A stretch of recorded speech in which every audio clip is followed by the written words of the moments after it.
The world can crumble in a single moment. 1 second you're holding a bag of takeout, smiling to yourself about the surprised look on the face of the person you love. The next second, you're frozen in a doorway, watching that same person's lips on someone else's. But here's what I didn't know that day: the real betrayal wasn't what I saw. It was everything I hadn't seen coming. Before I begin my story, let me know in the comments where you're listening from and what time it is. I just want to know I'm not alone in this. And if you feel moved by what you hear, consider subscribing to Golden Year Stories. It helps more people become aware of the reality of family secrets and emotional wounds. Now let me tell you what really happened.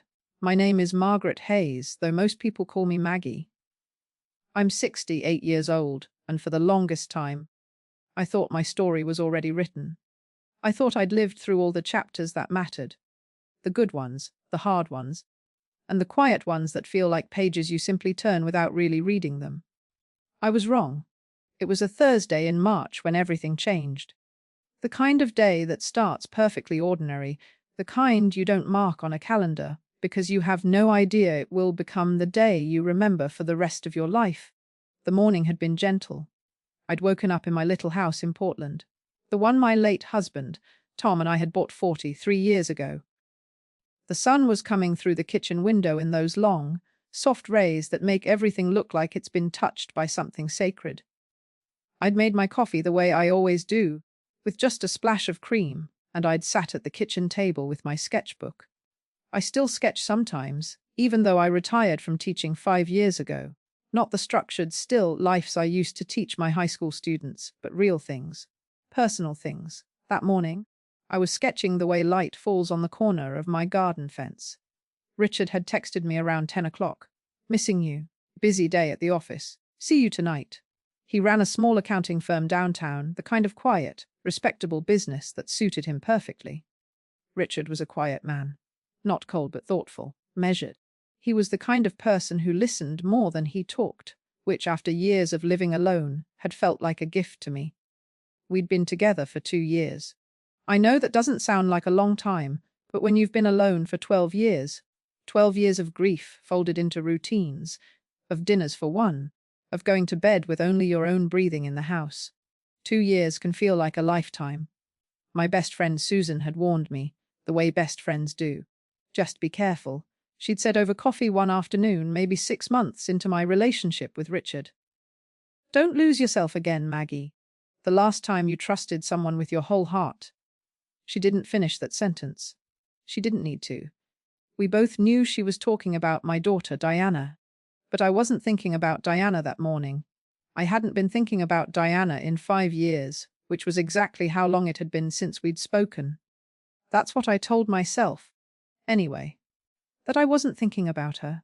It was easier than admitting the truth that I thought about her every single day, and the thinking was so painful I'd gotten very good at hiding it from myself.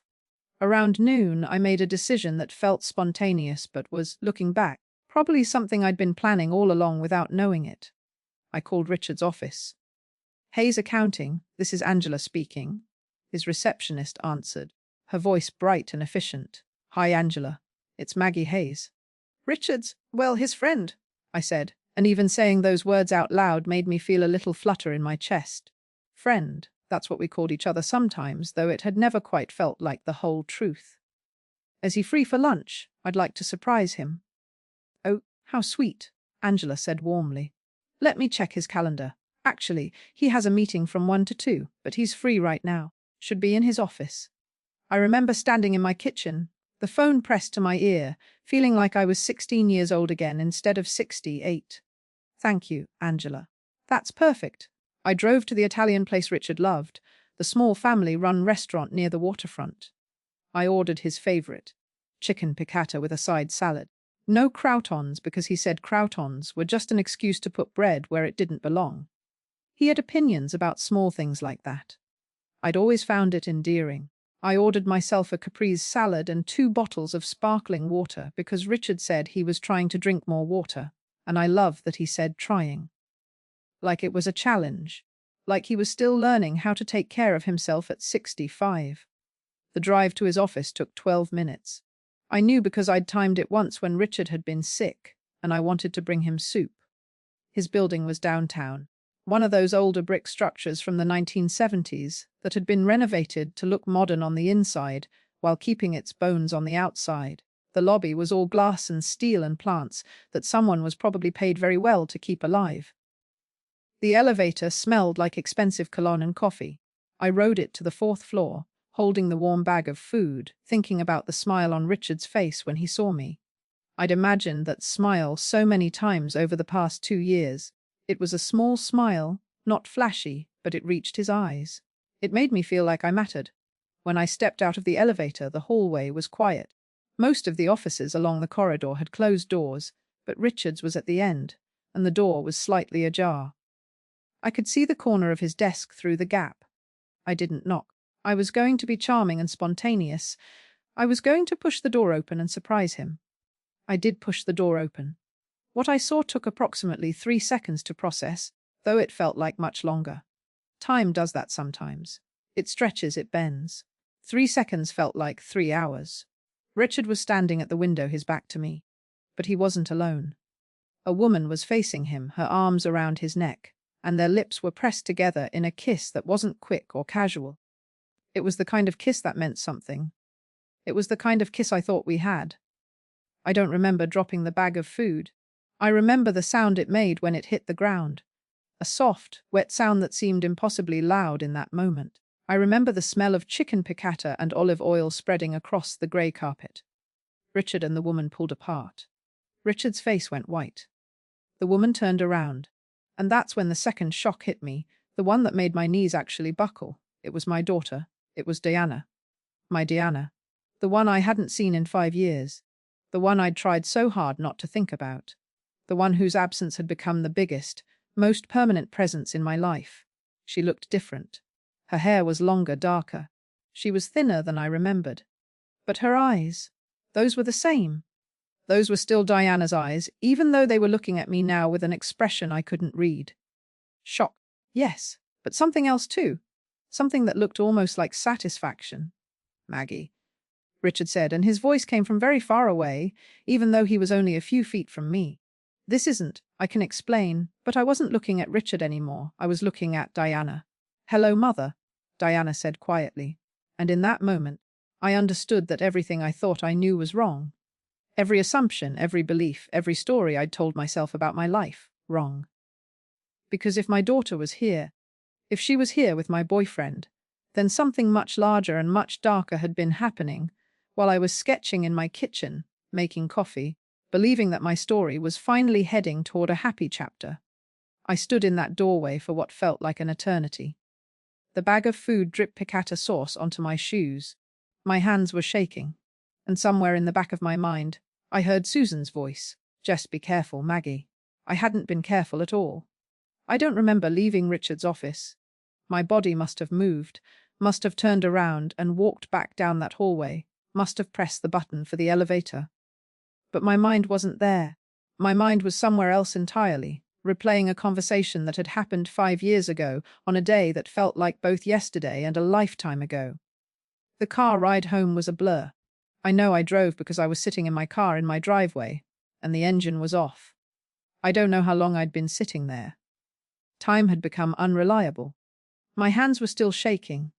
I forced myself to go inside. The house felt different now, though nothing had actually changed. The kitchen was still bright with afternoon sun. My sketches were still on the table. My half-empty coffee cup was still on the counter. But everything looked foreign, like I'd woken up in someone else's life. I called Susan. Maggie? What's wrong? You sound. Can you come over? My voice didn't sound like my own voice. Right now. Susan arrived 20 minutes later with her purse still in her hand, her eyes already searching my face for injury or illness. When she saw me, she didn't ask questions. She just wrapped her arms around me and held me while I stood in my kitchen, stiff as a board, unable to cry. Tell me, she said finally, guiding me to the couch. I told her about the surprise, about opening the door, about the kiss, about Diana. Susan went very quiet. I watched her process this information the way I'd watched her process bad news before. Her face got still, and her eyes looked inward, like she was rearranging something in her mind. You're Diana? After all this time? Yes! And Richard, they were? Kissing. Yes. Susan reached over and took my hand. Her hand was warm and solid and real. I held onto it like it was the only real thing left in the world. You need to tell me about Diana, Susan said gently. About the 5 years. About why? Why we haven't spoken. I finished the sentence because I'd finished it 1,000 times in my own mind. I'd finished it so many times that the words had worn a groove in my brain. Because I failed her. Because I chose my career over my daughter. Because I was selfish and blind and so focused on being Mrs. Margaret Hayes, award-winning art teacher, that I didn't see my own child falling apart in front of me. Susan squeezed my hand. Start from the beginning. The beginning. Where do you begin with a story like that? Do you begin with the moment everything fell apart? Or do you begin much earlier? With the moments that led to it. The small decisions and missed signs and words you wish you could take back. I suppose I should begin with who I was before Richard. Who I was before I became the woman sitting on her couch with her best friend on a Thursday afternoon, feeling like her life had been constructed on sand. For 35 years, I was married to Tom Hayes. Tom was a good man, a kind man. He was a carpenter and he built things with his hands. Cabinets, decks, beautiful wooden furniture that people still used and treasured. He was steady in the way that made me feel safe, but he was also quiet in a way that meant sometimes I didn't really know what he was thinking. We had Diana when I was 32. She was the most beautiful baby I'd ever seen. I remember looking at her in the hospital thinking, so this is love. I understood then why people did dangerous things for love. I understood it completely. But here's what I didn't understand. I didn't understand that love meant showing up. Not just showing up physically, but showing up in your whole heart, with your whole attention. When Diana was 3 years old, I went back to teaching. It was supposed to be part-time, 2 days a week, just to keep my hand in it, just to remember who I was before I became a mother. Tom encouraged it. You're too smart to spend all your time wiping noses, he'd say. And I believed him because I wanted to believe him. I wanted to believe that I could have both. That I could be a devoted mother and a dedicated teacher and a good wife. The thing about wanting to believe something is that it makes you very good at not seeing what's actually happening. By the time Diana was 5, I was teaching full-time. By the time she was 10, I was taking night classes to get my master's degree. By the time she was 15, I was running after-school art programs and winning awards and having my work displayed in local galleries. By the time she was 18, I was so busy being someone that I forgot to notice that my daughter had become someone I didn't know. Diana was a quiet child. She didn't demand attention the way some children do. She didn't throw tantrums or act out. She just withdrew. Slowly, so slowly I didn't really notice it happening. She spent more time in her room. She had fewer friends. She stopped showing me her art projects. She started getting B's in classes where she used to get A's. And I was so busy, so focused on my own life, that I told myself it was just a phase. Teenagers were supposed to be moody. Tom noticed. I remember him saying, once, I think Diana's struggling with something. Maybe we should talk to someone, a counselor. And I said, she's fine. She's a teenager. It's normal. I was wrong. She was not fine. When Diana was 19, she came to me and told me she was leaving college. She'd only been there for 1 semester. She was going to take a year off, she said. She needed time to figure things out. I remember feeling frustration more than concern. A year off from college was a waste, in my opinion. A waste of her intelligence, her potential, her future. I didn't say it in those words, but I'm sure she heard it anyway. Disappointment is a language that travels. You're throwing away your life, I said. Those were my actual words. I remember them because I've replayed them 1,000 times, wishing I could unsay them. I'm taking care of myself, Diana said quietly. Be doing nothing, I asked. By sitting around and wasting your potential. That's not taking care of yourself, Diana. That's giving up. She was sitting at the kitchen table, this very same kitchen table, and she looked at me with an expression that I now understand was heartbreak. At the time, I thought it was just defiance. I can't talk to you about this, she said. Then who are you going to talk to? I asked. Your father, your friends.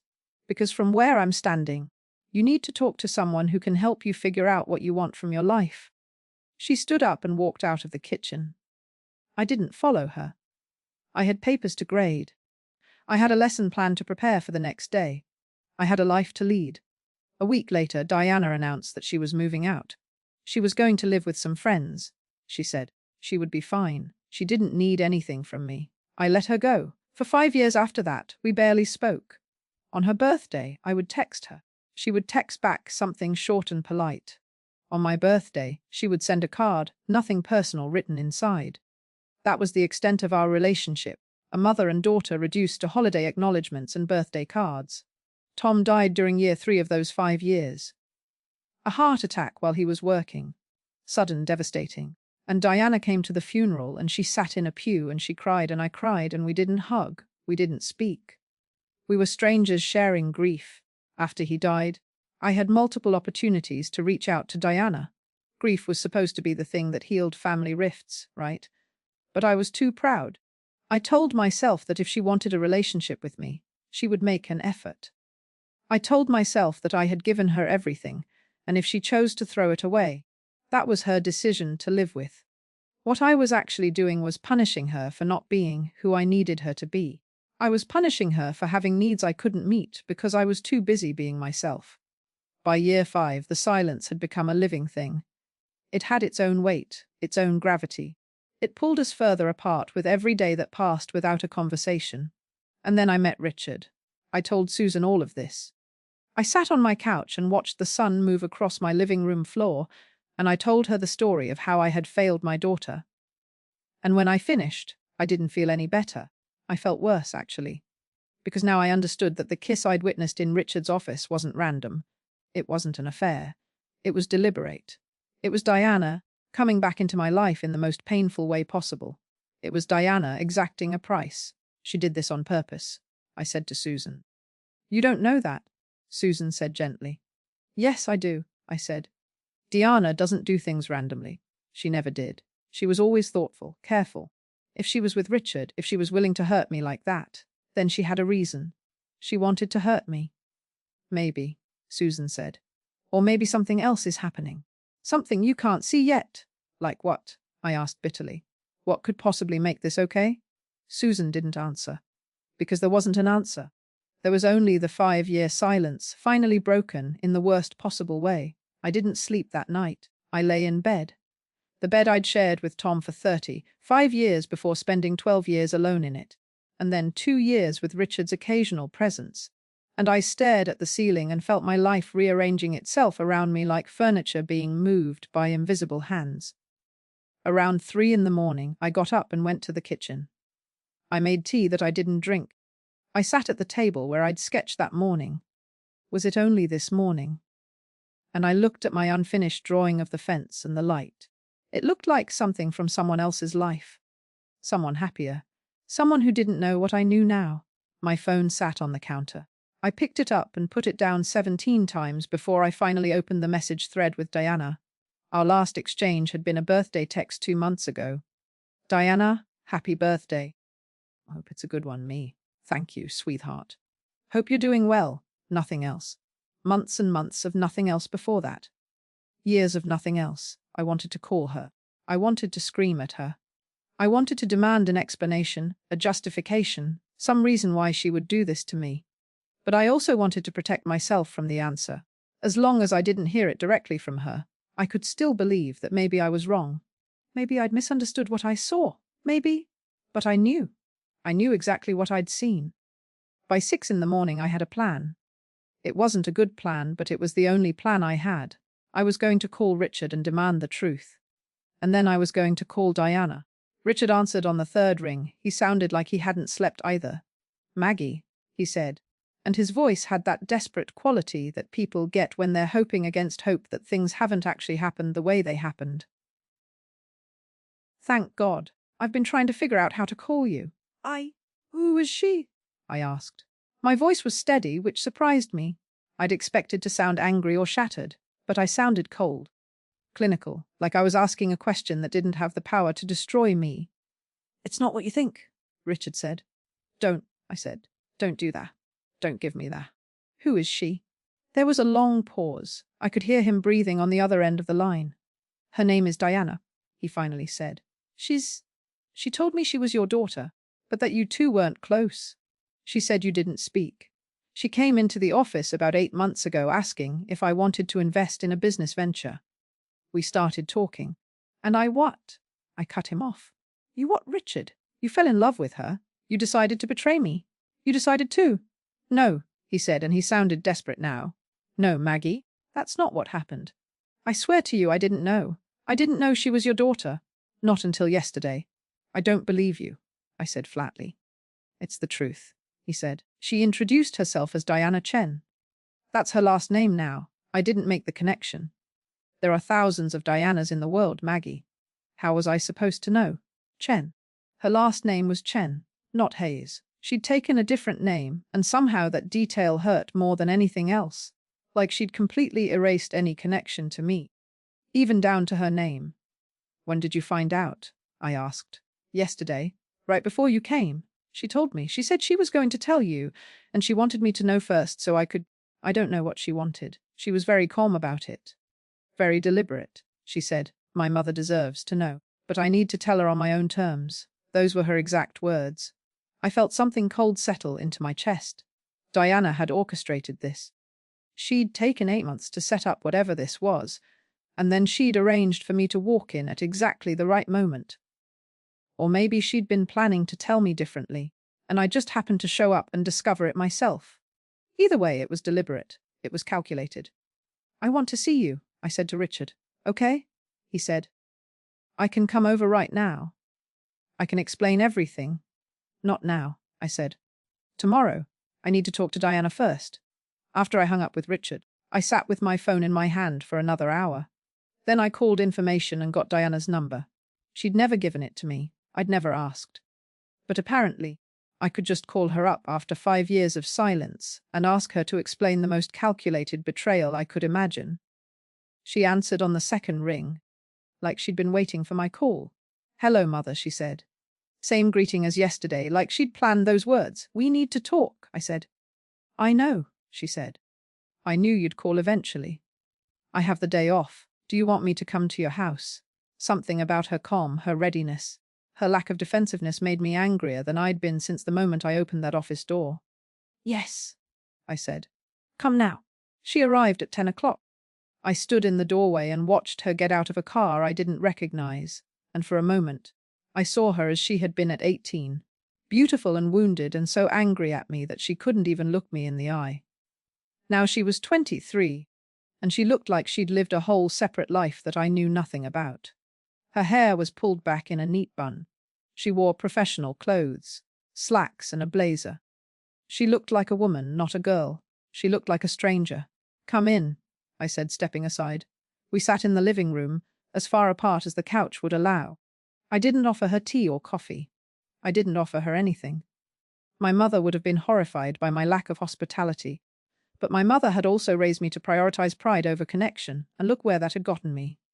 Explain, I said. Diana folded her hands in her lap. She was calm, so calm it was unnerving. I met Richard 8 months ago, she said, through a business connection. He mentioned that he'd been seeing someone named Margaret who'd been married to a carpenter named Tom who had died several years ago. It took me a while to realize it was you.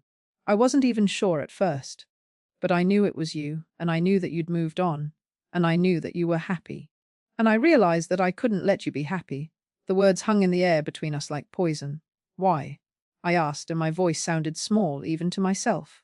Because, Diana said, and for the first time I saw a crack in her composure. Her eyes glistened. Because you spent my entire life chasing your own dreams, and you never once asked me what mine were. You spent my childhood making sure I knew that I was never enough, that I was always disappointing you, that I was wasting my potential. And then when I finally decided to stop letting your expectations destroy me, you stopped talking to me. You abandoned me. I didn't abandon you, I said, but my voice was weak. I chose to survive, Diana said, and now her voice was shaking. I was drowning, Mother. I was drowning in your expectations and your disappointment and your complete inability to see me as anything other than an extension of yourself. And when I tried to tell you that I was struggling, you told me I was throwing my life away. You told me I was giving up. Do you know what that did to me? I didn't answer because I did know. Or I was beginning to know. I had a breakdown, Diana continued quietly. After I left college, I was in therapy for 2 years. I have anxiety. I have depression. I spent most of my 20s trying to figure out who I was when I wasn't being the person you needed me to be. And I got better. I got stronger. I built a life. And then I found out that you'd moved on, that you were happy with someone new, and it felt like you'd been waiting for me to disappear so you could start over. That's not true, I said, but even as I said it, I wondered if it was true. Had I been relieved when the silence between us became complete? Had I been grateful not to have to think about what I'd done wrong? Isn't it? Diana asked. When was the last time you reached out to me? Really reached out. Not just a birthday text, but a real attempt to bridge the gap between us. I couldn't answer because the answer was never. I'd waited for her to reach out to me. I'd made her responsible for fixing what I had broken. So what was this?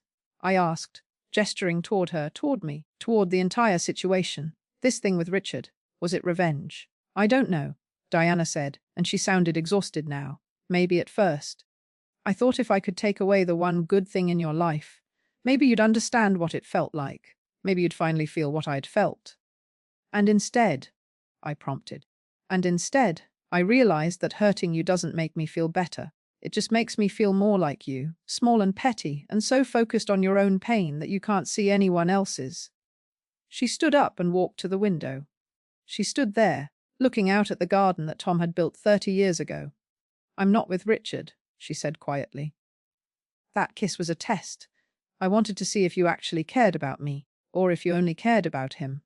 I wanted to see if you would come looking for him, or if you would come looking for me. Diana, I started to say, but she turned around and looked at me with an expression that stopped the words in my throat. You came looking for him? She said.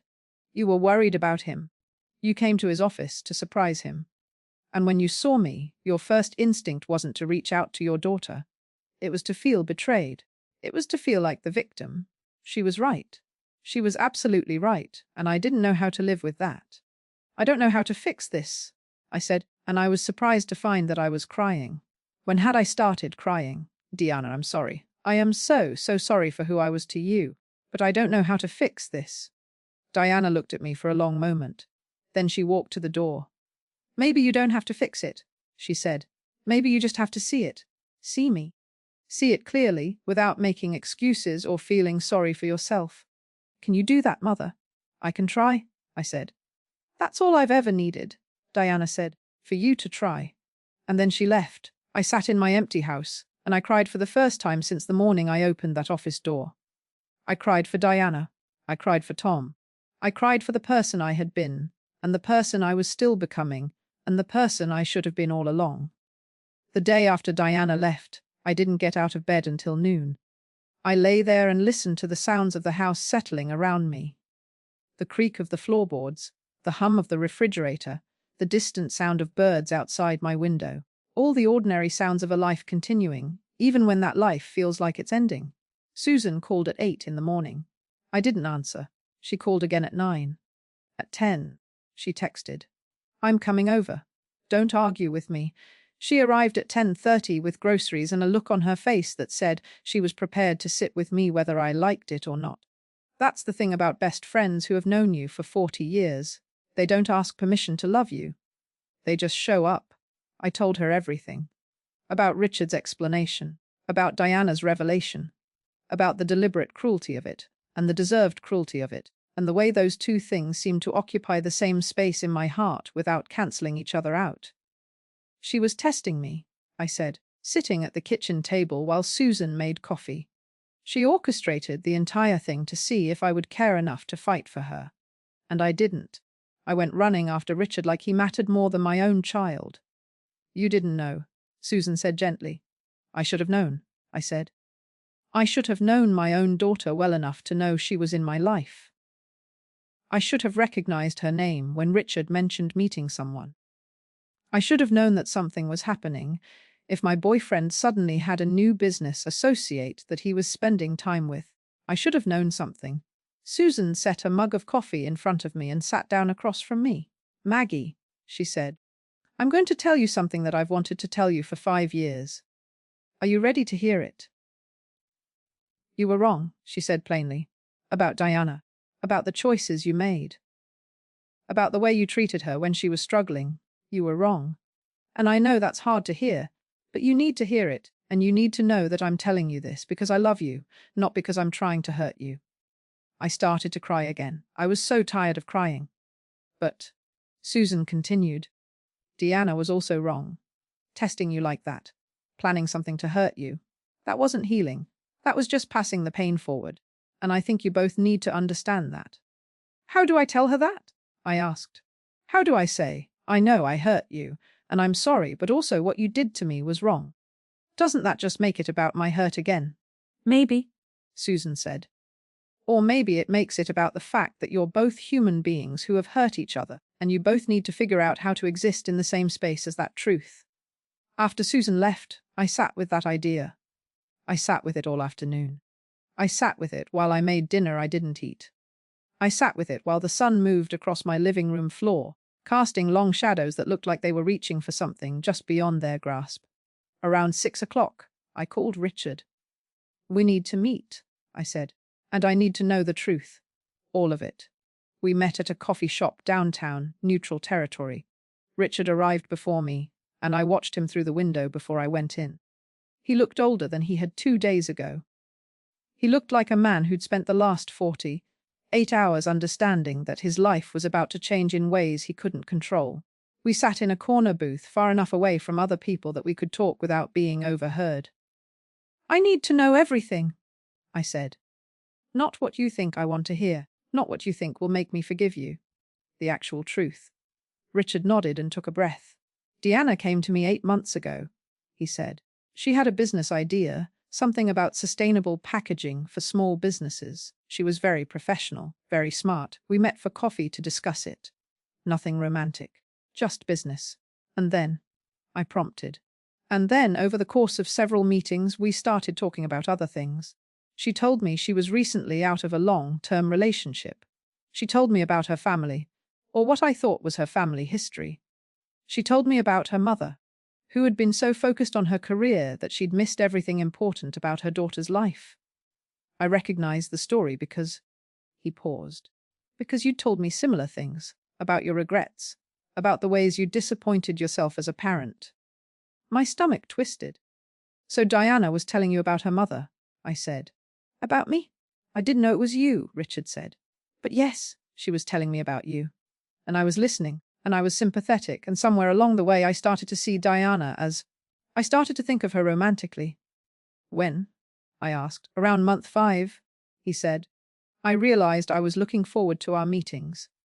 I realized I was thinking about her when we weren't together. And I felt guilty because I was with you, and I cared about you, but I was feeling something different for her. Did you sleep with her? I asked directly. No, he said.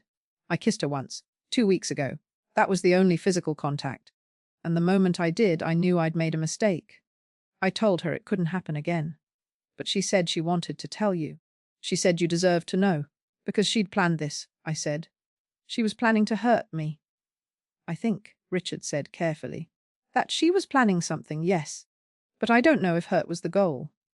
I think maybe the goal was to make you pay attention to her. To make you see that she existed. To make you feel the way she'd been feeling. By destroying my relationship with you. Yes, he said simply. I sat with that for a moment. Then I asked the question that had been burning in my chest since Diana left my house. Do you have feelings for her? Real feelings? Richard looked at his coffee cup like it might have answers written in the foam. I thought I did, he said. But then I realized something. The person I fell in love with, or thought I fell in love with, was partly a fiction. She was telling me a story about her life, and I was filling in the blanks with what I needed to hear.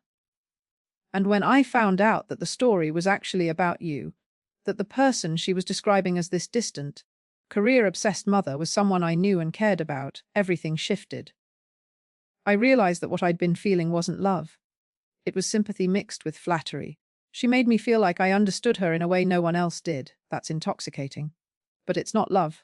And now, I ask.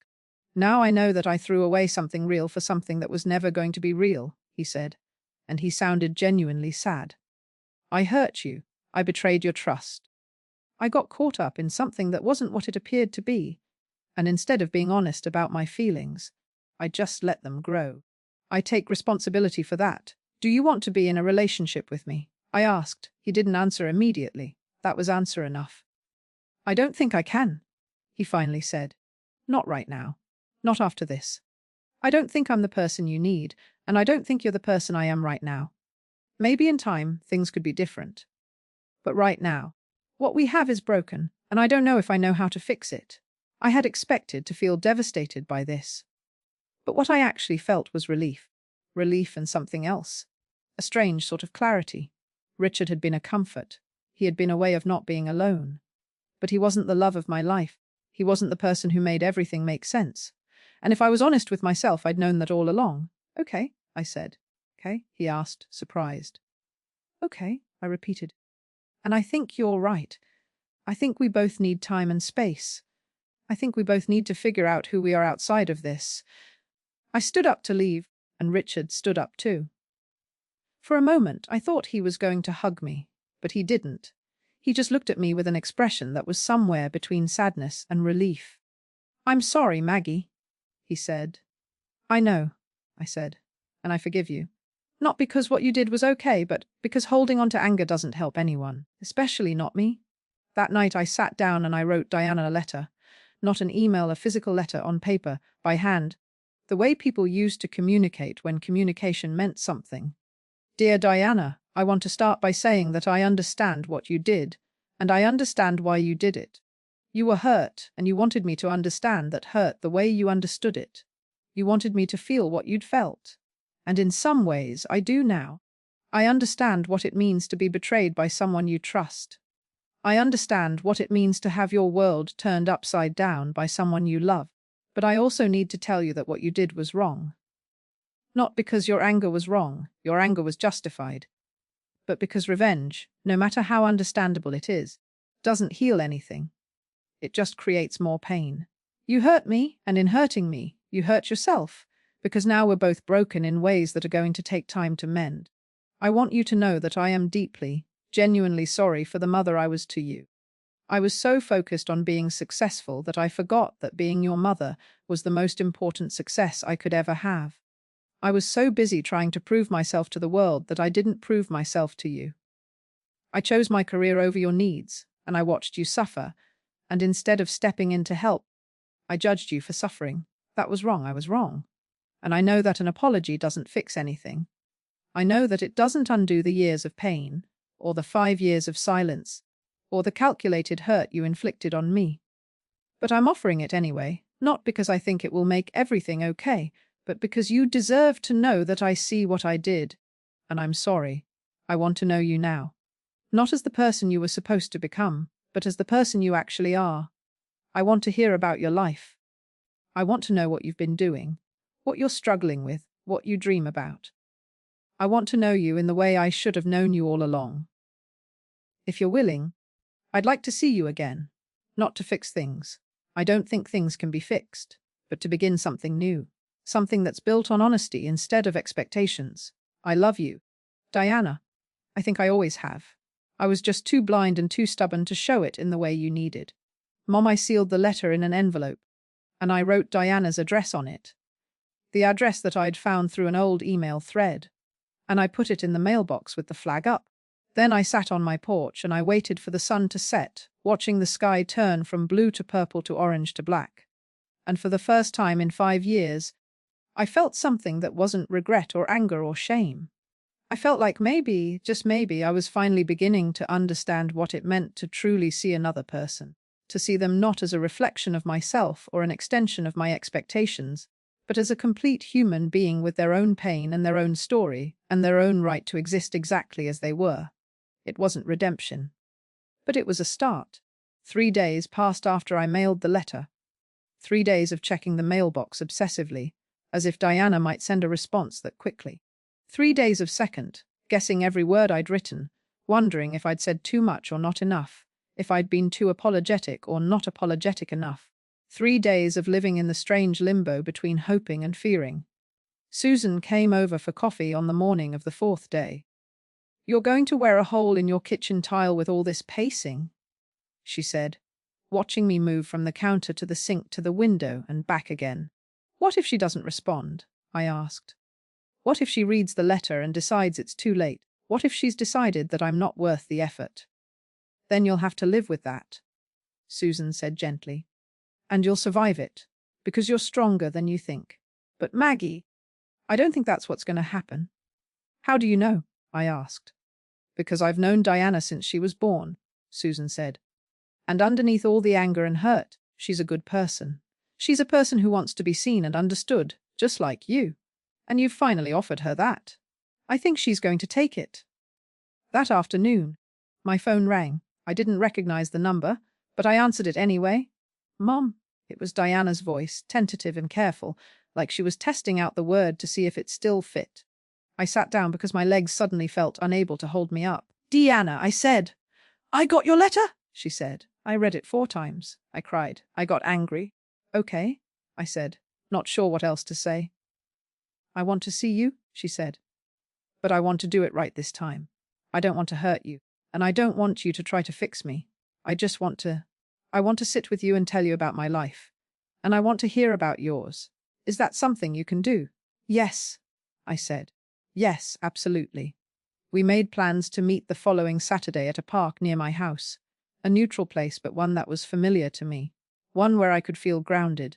The week leading up to Saturday moved in strange increments of time. Some hours felt like days.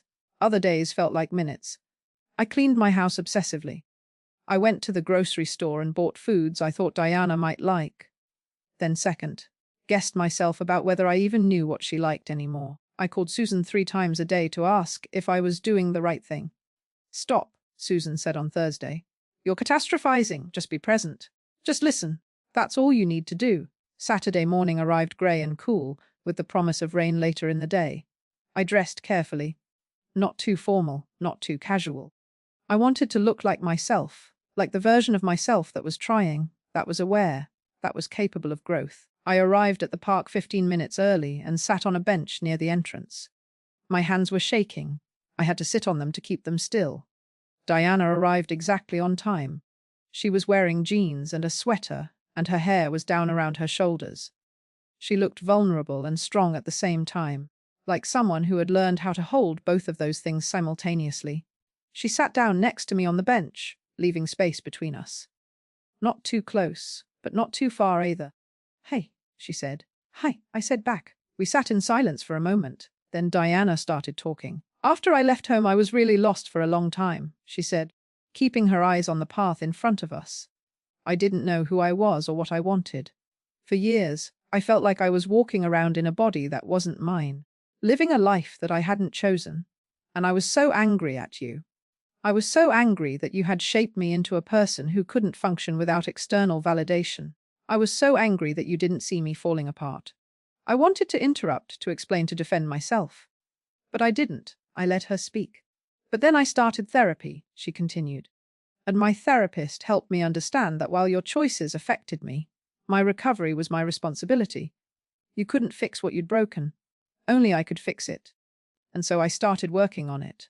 I started learning who Diana was when she wasn't trying to be someone else. She paused and turned to look at me. I'm an artist, she said. Like you were before you forgot about it. I paint. Mostly abstract stuff, but sometimes I paint people. I've sold a few pieces, not enough to live on, but enough to know that it's something I want to keep doing. I work part-time as a graphic designer for a non-profit, and I live in a small apartment with a roommate named Sarah, and I have a cat named Basil, and I'm seeing a therapist twice a month, and my life is small, but it's mine. I felt tears forming, and I didn't try to stop them. That sounds beautiful, I said. Diana said. It's simple and small and beautiful, and I was protecting it. I was protecting it from you, because I was afraid that if you came back into my life, you would try to make it bigger and better and more impressive. You would try to mold it into something that reflected well on you. Is that what I would have done? I asked quietly. I don't know, Diana said. I think I was afraid you would, so I made sure you couldn't. I made sure that if you ever tried to reach out, I would have already hurt you too badly for you to want to. And then Richard came along, I said, understanding now. And then Richard came along, Diana confirmed. And I realized that you had moved on, that you had found happiness without me. And something about that made me even angrier. It made me feel like I'd wasted all that time protecting myself from something that had already left me behind. She picked up a small pebble and tossed it onto the path in front of us. So I decided to hurt you the way you'd hurt me, she said. I decided to take away the thing that was making you happy and see if you would finally notice me. And it worked, didn't it? The moment you found out about Richard and me, you suddenly couldn't stop thinking about me? Yes, I said. It worked. But it didn't fix anything? Diana said. It just created more pain. And I realized that I've become like you in the worst way. So focused on making you understand my hurt that I'm willing to hurt you to do it. And I don't want to be that person. I spent years getting away from that person. I reached over and took her hand. She didn't pull away. I'm sorry, I said. For everything. For who I wasn't. For missing your falling apart. For not reaching out during the silence. For Mom, Diana interrupted gently. I know. Your letter said all of that. And I believe you. But I also need you to understand that I'm still angry. I'm angry at you, and I'm also working on forgiving you, and I'm also trying to let go of the anger. It's all happening at the same time, and it's messy, and it doesn't fit into a neat resolution. I know, I said, and that's okay. I don't need you to forgive me. I just need you to let me try to be different. How are you going to do that? Diana asked. What are you going to change? It was a good question. It was the question I'd been asking myself all week. I'm going to listen more than I talk, I said. I'm going to ask you about your life and actually hear your answers instead of editing them to fit what I think you should be doing. I'm going to stop waiting for you to become the person I need and start meeting you as the person you are. I'm going to remember that you're not an extension of me. You're a separate human being with your own dreams and your own pain and your own right to exist exactly as you choose. Diana squeezed my hand. That sounds good, she said. And I'm going to try to let you do that. I'm going to try to believe that you mean it. I'm going to try to give you a second chance. But I need to know that if you slip back into old patterns, I can call you out on it. You absolutely can, I said. You should. I want you to. We sat on that bench for another 2 hours. Diana told me about her art. She showed me pictures of her paintings on her phone. She told me about Sarah and Basil and the small apartment they shared. She told me about a trip she'd taken to the coast last summer. She told me about her fears and her dreams and the ways she was learning to be gentle with herself. And I listened. I really listened. Not with the part of my mind that was already planning my response or judging her choices, but with the part that was genuinely curious about who this person was. Around 4 o'clock, the first drops of rain began to fall. I should go, Diana said, but she didn't stand up right away. Will I see you again? I asked. Not just because you feel obligated, but because you want to. Yes, Diana said. I want to. Maybe we could have dinner next week. I could cook something at my apartment, and you could see where I live. I would love that, I said. She stood up and I stood up, and for a moment we just looked at each other. Then Diana pulled me into a hug. It was tentative at first, then gradually became firmer, more real. I held my daughter, my adult daughter, the woman she'd become without me. And I breathed in the scent of her hair and the smell of rain on her clothes, and I felt something in my chest that had been locked away for 5 years finally start to crack open. Thank you, she whispered. For what? I asked. For trying, she said. For really trying. After Diana left, I drove home through the rain. The streets were slick and gleaming, reflecting the streetlights like a mirror of themselves. I thought about the person I'd been a week ago. The person who'd walked into Richard's office with a bag of chicken piccata, believing that my life was exactly what I needed it to be. That person felt very far away now. I thought about the 5 years of silence. And I thought about how that silence had become so comfortable that I'd almost stopped noticing it was there. I thought about all the moments I could have reached out, all the times I could have said, I'm sorry, I was wrong, can we try again? And I thought about Diana and how strong she was and how much better she was than I had any right to expect her to be after the way I'd failed her. When I got home, I went to my studio, the little room at the back of the house where I used to do my own art before I got too busy with teaching and ambition to remember why I'd loved it in the first place. I looked at the easel that had been empty for years. I looked at the paints that had dried in their tubes. Tomorrow, I decided I would clean this room. I would buy new paints. I would dust off the part of me that had always been there, but had gotten lost under the weight of being Mrs. Margaret Hayes, award-winning teacher. But tonight, I just sat in the quiet and felt grateful. Grateful for Susan, grateful for Diana's courage, grateful for the second chance that I didn't deserve but had somehow been given anyway. The apartment Diana shared with Sarah was on the third floor of an old building in a neighborhood I'd never been to before.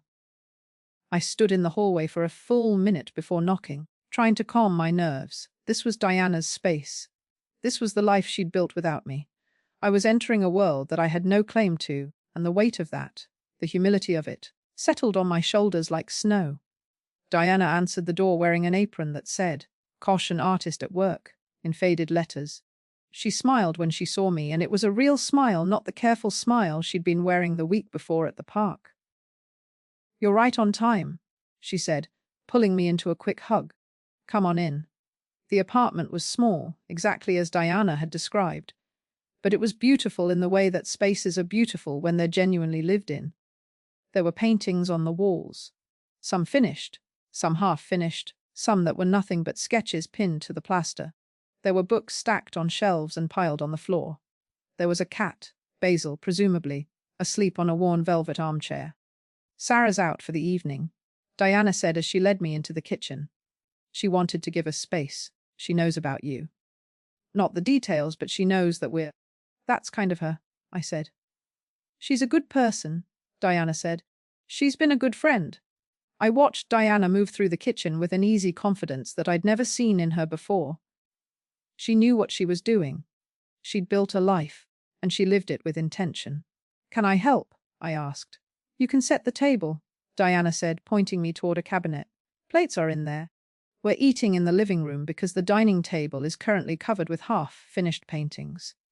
As I set the table, I asked her questions. Lots of them. Where had she learned to cook? What was her favorite thing about living in the city? How had she met Sarah? What kind of art did she most want to create? And Diana answered all of them. She talked about taking a cooking class 2 years ago because she wanted to learn how to take care of herself properly. She talked about how the city felt alive in a way that nowhere else did. She talked about meeting Sarah at an art opening and how they'd clicked immediately over a shared sense of humor. She talked about wanting to eventually do a series of paintings about women in their 60s and 70s, capturing the complexity and power that comes with age. "Like you," she said, glancing at me. "I want to paint women like you." I felt my throat tighten. "I'd like that," I said. We ate pasta that Diana had made from scratch, with a sauce that tasted like it had been simmering for hours. We drank wine that Sarah had left in the fridge. We talked until the sky outside the small kitchen window turned completely dark. "Tell me about Richard," Diana said eventually. "Are you still together?" "No," I said. "We ended things. Mutually, I think. He said he wasn't the person I needed, and I realized he was right. He was comfort, but he wasn't love. And I don't think I was ready for love anyway. I was just ready to not be alone." "Are you alone now?" Diana asked carefully. "Yes," I said. "But it feels different. It feels less like something is missing and more like something is being created." "Does that make sense?" Diana said. "I felt that way when I left home, like I was empty, but not in a bad way, like I was a blank canvas waiting to be filled with something real." After dinner, Diana gave me a tour of the apartment. She showed me her studio space, a corner of the bedroom where she had a small easel and a table for her supplies. She showed me the paintings she'd been working on. They were stunning, abstracts mostly, but with hints of figuration. There was emotion in them. There was pain and hope and confusion and growth all swirling together in the colors and the shapes. "These are incredible," I said, and I meant it. "Thanks," Diana said. She was blushing slightly, unused to compliments, I think. "I'm working toward a show. A small gallery in the neighborhood is interested in exhibiting some of my work next fall." "Diana, that's wonderful," I said. "That's really wonderful." "Are you nervous?" "Terrified," she said. "What if no one comes? What if people come but they don't like it? What if they like it but they don't buy anything? What if I'm not good enough?" I recognized the voice in that cascade of doubts. It was my voice. It was the voice of someone who measured worth by external validation. You know what I learned? I said gently. Too late, unfortunately.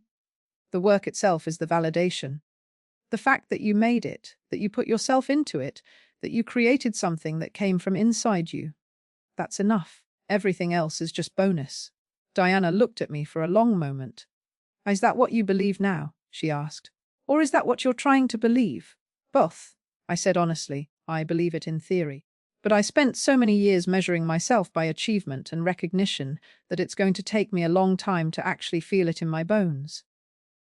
At least you're aware of it, Diana said. Yeah, I said. That's something. We sat on her bed, a simple twin bed with a colourful quilt, and we talked until Sarah came home around 11. Sarah was warm and funny and seemed genuinely happy to meet me. She didn't make it awkward, which I appreciated. She just asked me how I was doing and told me that Diana had shown her photos of my house and that the garden sounded beautiful. As I was leaving, Diana walked me to the door.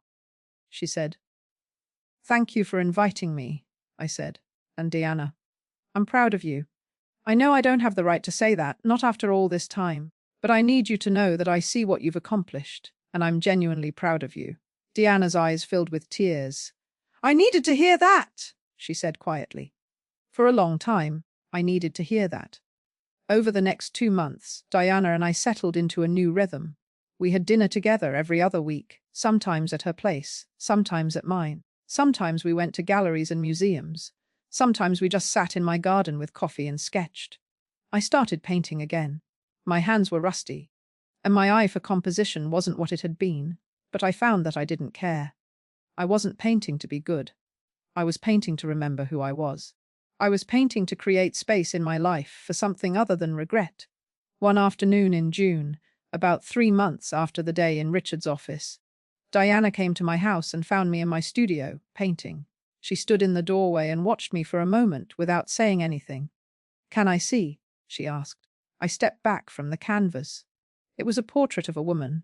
Diana, I realized, though I hadn't consciously decided to paint her. She was sitting in that velvet chair in her apartment, with Basil curled up beside her. She was looking out a window toward something I couldn't see.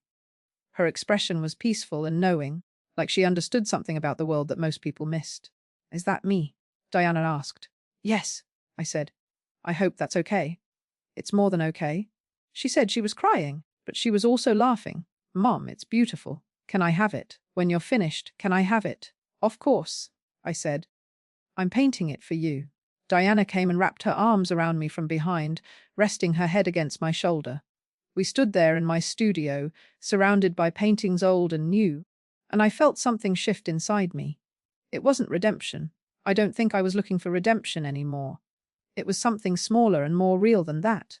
It was acceptance. It was the understanding that I couldn't undo the past, but I could build something honest in the present. "Can I tell you something?" Diana said after a while. "Always," I said. "I've been thinking a lot about what you said at the park," she said, "about listening and not editing what I say to fit your expectations. And I realize that I'm doing the same thing to you. I'm editing what I say because I'm still protecting myself.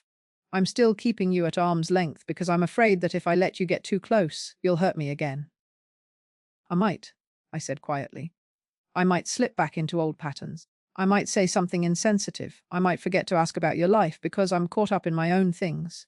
I'm human, and I'm still learning." "I know," Diana said. "And I'm learning too. I'm learning that forgiveness isn't a one-time thing. It's something you have to choose over and over again."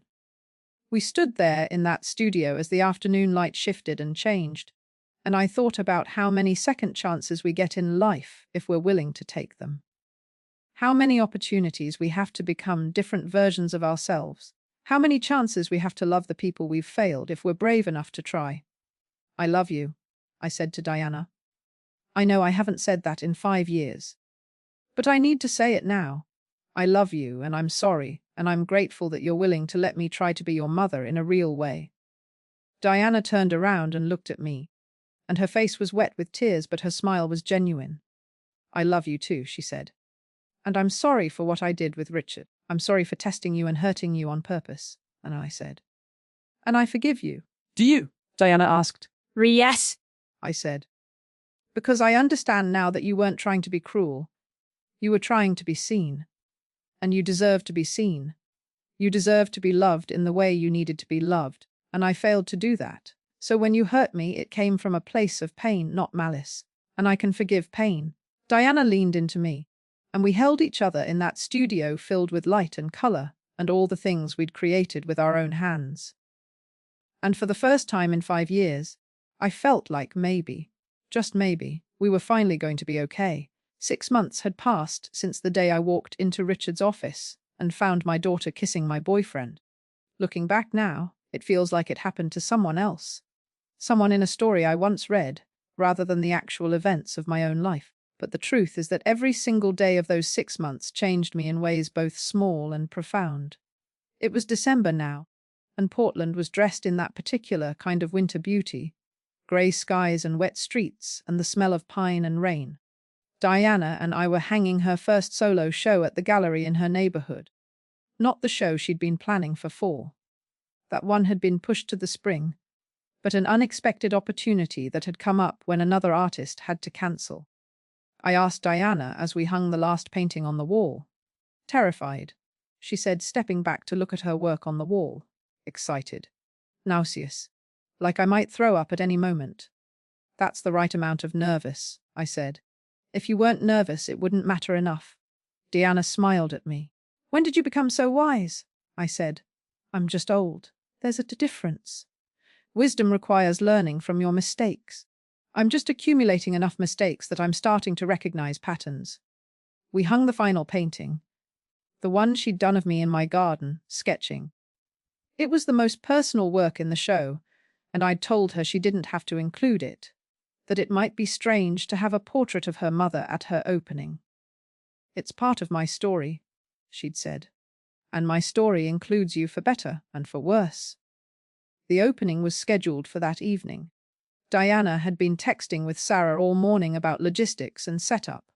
She'd also reached out to some people from the nonprofit where she worked, and to a few artist friends she'd made over the past 6 months.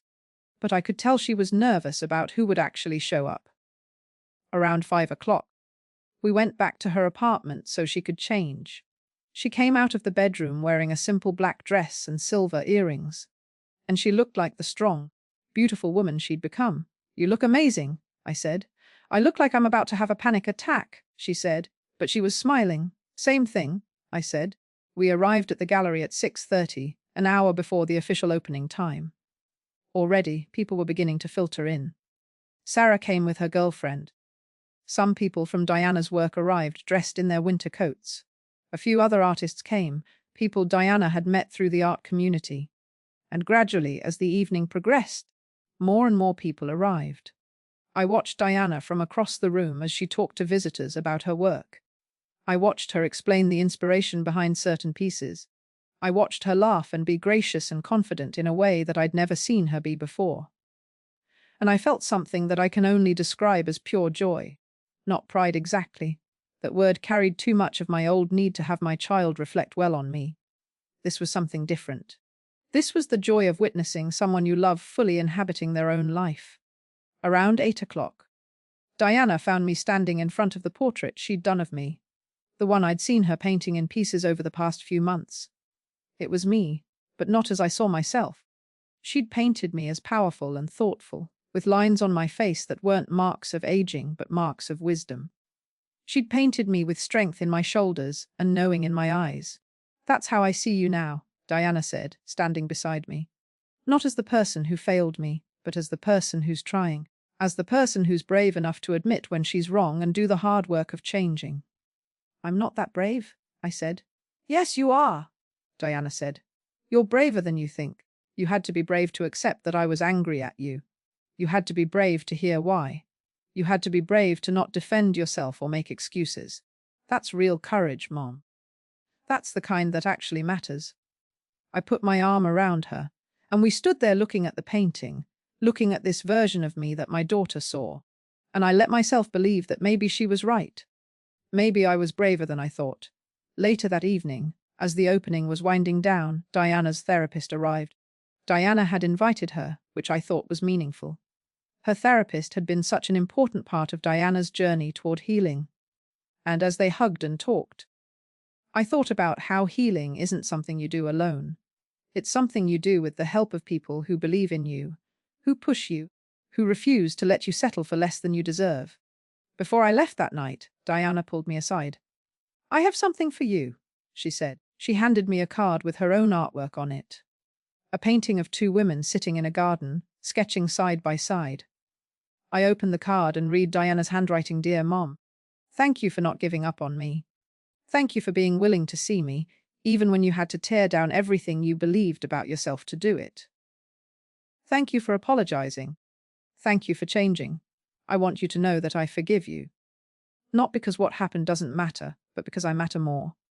My life matters more. Our relationship matters more than holding on to anger. I'm proud to be your daughter. And I'm grateful that you're learning to be the kind of mother I always needed. With love." Diana, I stood there in that gallery holding that card and I cried. Not quiet tears, but real sobs. Diana pulled me into her arms and held me, and I let myself be held. I let myself be comforted by my daughter, who had every right to turn away from me, but who chose instead to reach toward me. "It's going to be okay," Diana whispered. "We're going to be okay." The weeks that followed were filled with small, ordinary moments that had become extraordinary simply because I was now present for them. Diana and I had dinner together every week. Sometimes we cooked. Sometimes we went out. Sometimes we just sat in my garden with coffee and talked about our lives.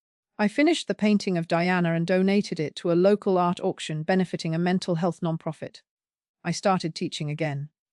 Not in a high school, but in community centers. Teaching art to anyone who wanted to learn. I was more patient now. I listened more than I talked. I helped people find their own vision rather than imposing mine. I also started a support group for estranged parents and adult children. I facilitated it at a community center, and every week, I listened to stories similar to my own, stories of regret and silence and the hard work of reconciliation. And I told my story too. I told people that it was never too late to apologize, but that an apology isn't enough. You have to change. You have to do the work. You have to be willing to see the other person as separate from yourself. Susan continued to be my rock through all of it. She'd been right all along. About Richard. About Diana. About the importance of showing up and doing the hard work. One afternoon, as we were sitting in my kitchen, I told her that. "I want to say I told you so," Susan said, grinning. "But honestly, I'm just grateful you finally got here. So am I." I said, "Are you happy?" Susan asked. "Really happy?" I thought about it. I wasn't happy in the way I'd been happy when I thought my life was perfectly arranged. I wasn't happy in the way that comes from achieving things and being recognized for them. I was at peace. I was living a life that felt genuine and real in a way that nothing had before. "Yes," I said. "I think I finally am." On a cold morning in January, almost a year after the day everything fell apart, I received an invitation in the mail. Diana had been accepted into a group exhibition at a larger gallery downtown. Her work would be displayed alongside paintings by established artists. It was a significant honor, a recognition of her talent and her growth. I called her immediately. "Did you get the letter?" she asked, and I could hear the excitement in her voice. "I'm holding it right now," I said. "Diana, this is incredible. This is everything. I wouldn't be here without you," Diana said, and I started to protest, but she continued. "No, listen. I wouldn't be here because I would still be stuck in anger. I would still be defining myself by what you did to me instead of by what I'm doing for myself. You gave me that. By being willing to change, by being willing to see me, you gave me permission to move forward. I'm so proud of you," I said. And this time when I said it, it wasn't pride with conditions attached.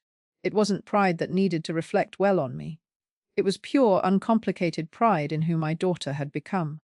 As I think back on this whole journey, from that moment in Richard's office to where we are now, I realize that the title of my story isn't really about the surprise I went to deliver. It's not about the betrayal I witnessed. Those were just the events that forced me to finally see what had been true all along, that I had built my life on a foundation of self-deception. I had convinced myself that I was a good mother when I was actually an absent one. I had convinced myself that my success meant something when all it had done was create distance between me and the people I loved most. The real story is about what happened after the moment everything fell apart.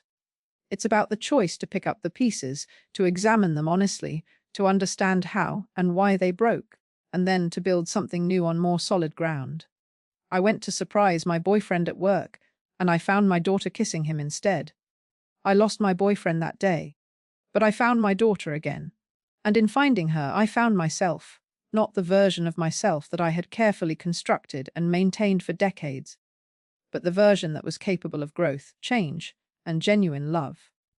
If you're listening to this and you're estranged from someone you love, I want you to know something.